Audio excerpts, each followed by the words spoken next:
Did you grow up in a house with an attic in your home? The room at the top that no one knew of? Entered only if you dare, after pulling the string on the ceiling and hoping not to get hit with the stairs. Even though I've never seen that in real life, somehow it was always a fear when having to enter into the attic from time to time. That dark and scary place, even in the most beautiful homes, because there's no windows and only floorboards to walk upon with insulation in between, as if it was built for spiders to live there freely. Can smell of dander and dust with those large fluorescent lights. Maybe you store holiday decor up there occasionally, but over the years, the attic becomes harder to be accessible within your life.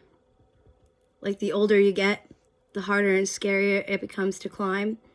So instead you prefer to store those items elsewhere, possibly in the basement, but either way, you're going up and down the stairs, so maybe over the years you dwindle your supplies. You decide you don't need as much just to ease your life, forgetting of this room and space you once used up there, denying the area even though it's still there. Maybe the attic is where you now only store the most precious gems in your life, or the items you forgot you had since you see them so limitedly over time. Becomes the place where you store the most random items never seen. Old jackets, pictures, memories that you forgot but once were aware. Maybe it's where you put your magazines you used to collect or VHS tapes up there. Maybe it's all the embarrassing items that you don't want to talk or show or see, like the object permanence mind of a child. Out of sight, out of mind, but only for a little while, because eventually you or a loved one has to clean up what's stored up there, especially as you get older and may need to move elsewhere. Suddenly, it's all seen with your very own eyes, the thoughts, ideas, items you acquired. Like an atom, but this is your nucleus, your core, the basic building blocks that centers your world internally, which is made up of matter, anything that takes up space, because you matter. This attic that I speak may not have been a physical attic that you've seen, but it can represent the tangible or intangible addictions that we may carry over time, or parts that you are hurt internally from when you were a child. Little you is in the attic on a rocking chair, waiting patiently for you to realize over the years they get fidgety, but are still there waiting for you to arrive. They are just hugging your knees while you, a grown human, denies these hurts and the pains that are stored in the attic. They never leave, whether they are physical, behavioral, or impulses that we don't speak. Drug, alcohol, behavioral are just a few addictions we see on the forefront of our mind or the news, but there are many. Behavioral, there are quite a few, from love and codependency, shopping, or food.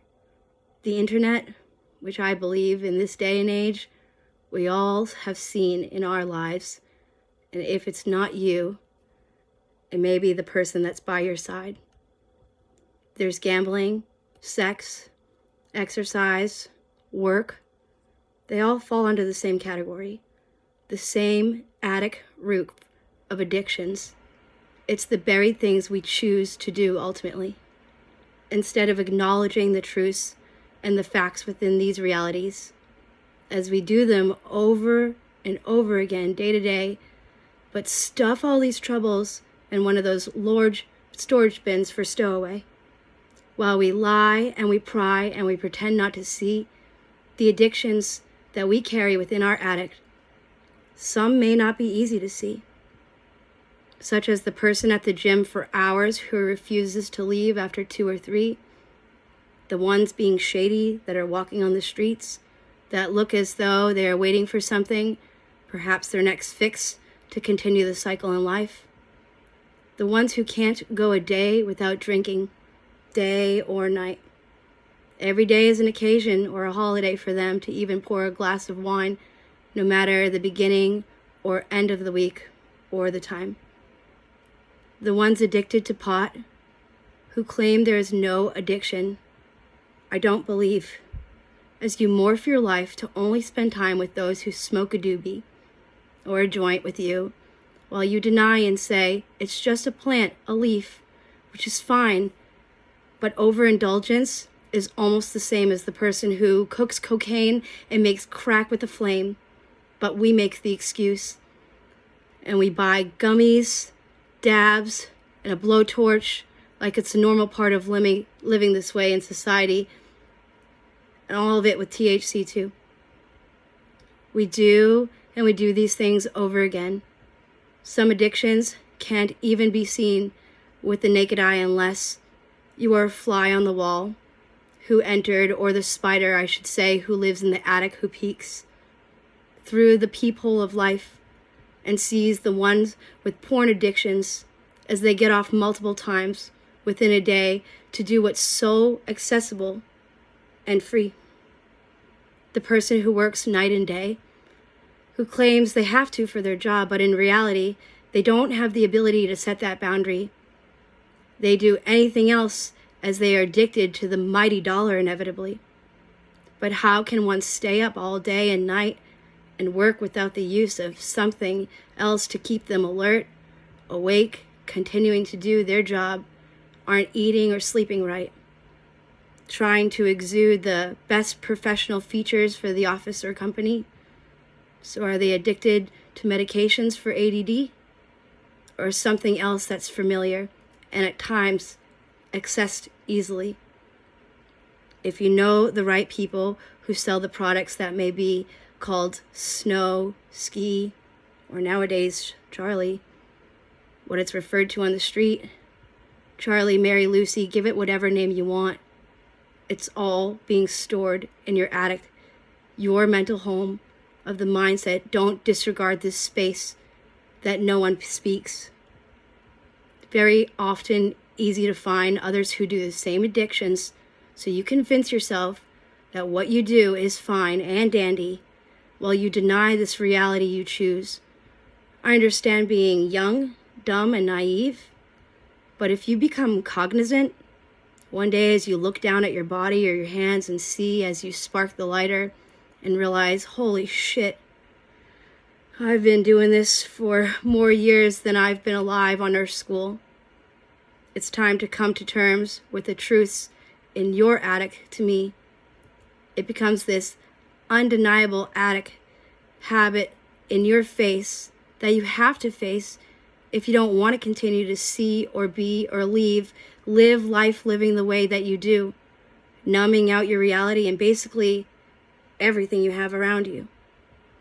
You might be alone in life one day, but you're more afraid to make the change, to get clean in order to invite anyone that's aligned, so you remain alone in your attic, and oftentimes others will choose to leave. And they'll change, since we can't continue to live a life that's addicted to anything and think we will find peace. Now you're older, you know what that will do. You once had spiders in your attic, maybe just a few, but now it's a cobwebbed filled room that you can't even see. Almost like the attic scene in the movie Jumanji, but now you have a man-eating plant and snakes while you carry over only a mallet, kick and scream. You have to choose your hard. Hard if you stay addicted, hard if you get clean, and healing is harder with you, to be honest, to me. There's no more denying the attic within you. There's no numbing the thoughts that you never wanted to see. Unfortunately, like a scary movie, those thoughts never left you. Once you saw the movie scene, your brain remembered it since the day you left the movie. You can tell yourself differently while you continue to not choose the hard healing within you. I've said it before. This meat suit is my home, My head is the top floor. My brain carries the attic memories where everything is stored. But I took a dustbuster to it, and I pledged that shit clean. And I cleared off the tiny window to be aware of myself and the world around me, to be conscious and mindful of my merry-go-round mindset, the one that leads my life, my choices, my future. Who knew we could have so much control over this 3-pound piece of meat, the brain, which has the ability to change and grow, but only and only if you choose. After the cleanup, little you is going to thank you